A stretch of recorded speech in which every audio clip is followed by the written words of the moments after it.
Who came up with the idea to do a 25th anniversary?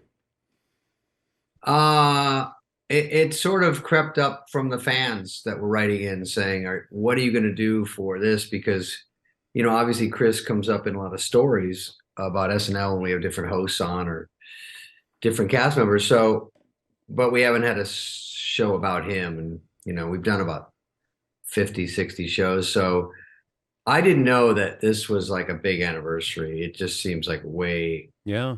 it's it's 25 years and I would have guessed 15. I don't know, those things just I don't know if I block it out or what, but I knew it was December and then we just said, hey, the last one of the year, maybe we should do that.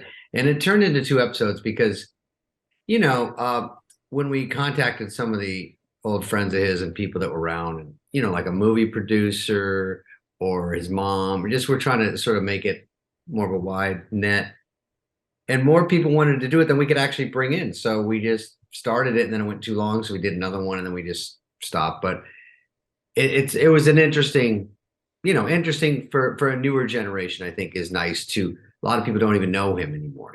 That's sort of a problem with me being 75 years old is that there's I try to brag about things and no one even knows I what's I going on. I wondered how much you wanted to do this, where you take a trip down memory lane, because you've shared stories about Chris, Yeah. but I mean, it's got to be painful as well. Yeah, I mean, you keep it on a surfacey level because I have to say it might cross my mind every single day. There's for different reasons, and you get yourself to not be sad about it. I had a best friend when I was 21, died in a car accident, and that really rocked me because no one really had died in my life, and then suddenly everyone was dropping. It was like my stepdad, and then another friend at school, and then someone committed suicide. And so I started to go, oh, this is like, I'm not even that old. I was 21, 22. I'm like, this can happen around you.